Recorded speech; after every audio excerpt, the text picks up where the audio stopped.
Hi friends, Dana here with the OT Guide.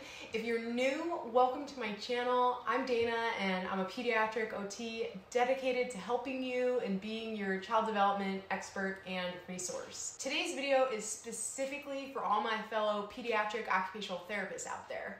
We are going to discuss the difference between the top-down and bottom-up approach to therapy and learn more about the kinds of interventions that are most effective and backed by evidence. A quick note before we jump in, if you're a pediatric OT looking to elevate your practice, I do offer private coaching, and if this sounds like something you could be interested in, shoot me an email at theotguide@gmail.com and we can discuss what a tailored coaching program would look like for you. Without further ado, let's talk occupational therapy. Top-down therapy, otherwise known as task-oriented therapy, focuses on the overall task or activity first that the child or person is trying to perform. For example, let's say you're trying to teach someone how to play basketball.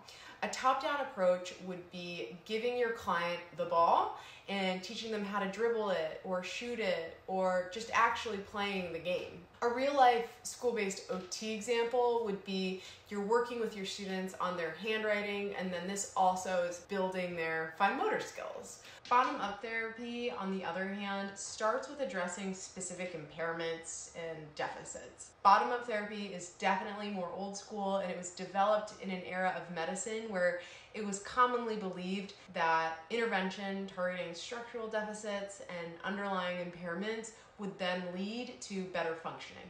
So if we take the basketball example, a bottom-up approach would be to take that person to a weightlifting room and work on building up their strength and agility or practicing hand-eye coordination drills rather than playing the actual game of basketball. A real-life OT example would be having a client work on hand strengthening activities like manipulating Play-Doh to improve their handwriting skills rather than practicing handwriting.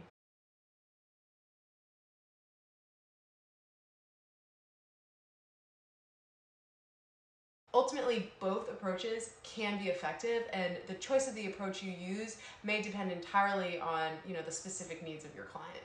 Now let's talk evidence and research and what actually we know works. So in 2019, there was a systematic review by Iona Novak and Ingrid Homan that looked at all the best available intervention evidence for children with disabilities. The researchers examined the efficacy of 52 different OT interventions across 22 different diagnoses. These researchers then grouped the intervention into green light interventions, meaning these work, yellow light interventions, which meant kind of proceed with caution, there's iffy evidence, and red light interventions, meaning do not do these, they're not evidence-based. So on page 264, they list all the different types of interventions, and you can see for yourself that the green light interventions are very much top-down, and the red light interventions appear to be more bottom-up.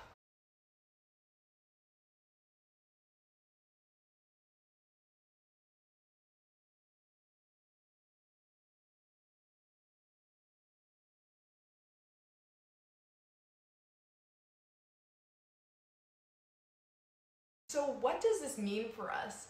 What light can this study shed on our treatment styles and our treatment approach? For me, I've learned that my focus in my therapy sessions, especially if my time with that student is limited, should be on providing top-down therapy that is centered around whatever activity my child needs help with. So in schools, more frequently than not, that tends to be handwriting. For my little early intervention clients, 3 and under, that looks a lot like working on their self-care skills, like dressing or feeding.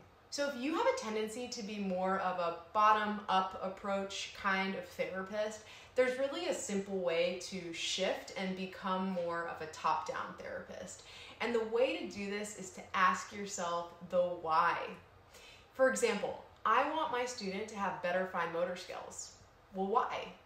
Maybe it's so that they can tie their shoes or button their shirts or hold a spoon or write the letters of the alphabet.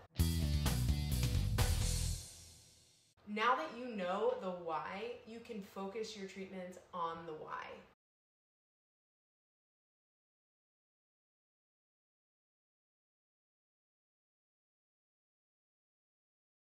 For me, personally, I like to blend both approaches.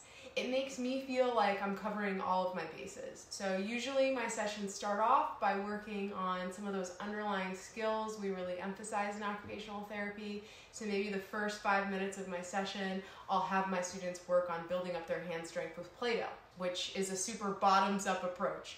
But then the next 25 minutes, we'll work on their handwriting skills or their tool use, which is a very top-down approach. I hope this video was helpful for you all. If it was, please like and subscribe, and I will see you all here next time. Bye!